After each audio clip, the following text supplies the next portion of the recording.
Eh bien bonjour, mon nom est Frédéric Bourran et dans cette vidéo on va voir comment utiliser l'ordre select du SQL qui permet en fait de filtrer des éléments d'une table.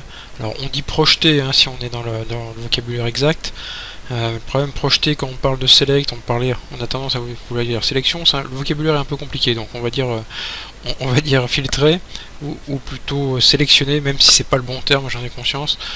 Ou afficher, enfin vous verrez que j'ai tendance à utiliser un peu tous les termes, hein, parce que je ne vais pas vous embêter avec cette notion de vocabulaire.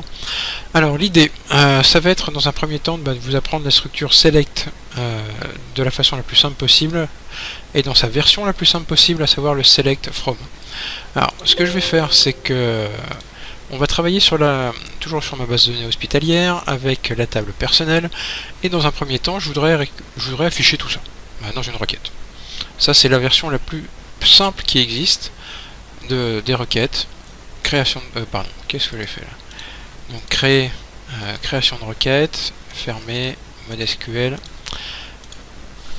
Quand vous voulez récupérer tout d'une table, vous faites un select étoile suivi from personnel. Alors le select en fait il est la version la plus simple, hein, c'est select from. On peut pas faire plus simple. Étoile, c'est-à-dire je veux tout récupérer à partir de la table personnelle. Et si vous faites exécuter ça, vous voyez qu'en fait vous retombez sur la table personnelle. C'est normal. Donc en fait il sélectionne tous les champs. Bon là c'est pas vraiment ce qui m'intéresse. On va vouloir récupérer en fait ces deux colonnes là, nom personne et prénom personne. Donc on va affiner un peu notre requête. Une fois que vous avez exécuté votre requête, vous voyez comment faire. Vous faites un clic droit sur requête 1 et on revient en mode SQL. Ici donc on va faire un select alors que je me trompe pas dans les noms des champs, prénom perse, virgule, nom perse. Donc voilà, on lui dit simplement tu me sélectionnes ces deux colonnes là, tu m'affiches ces deux colonnes là à partir de la table personnelle.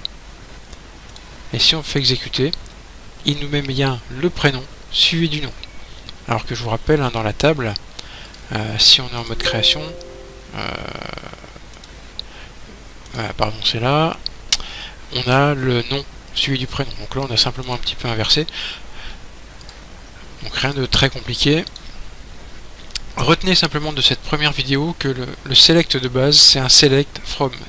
From c'est la table qui vous intéresse, select ce sont les colonnes qui vous intéressent. D'accord?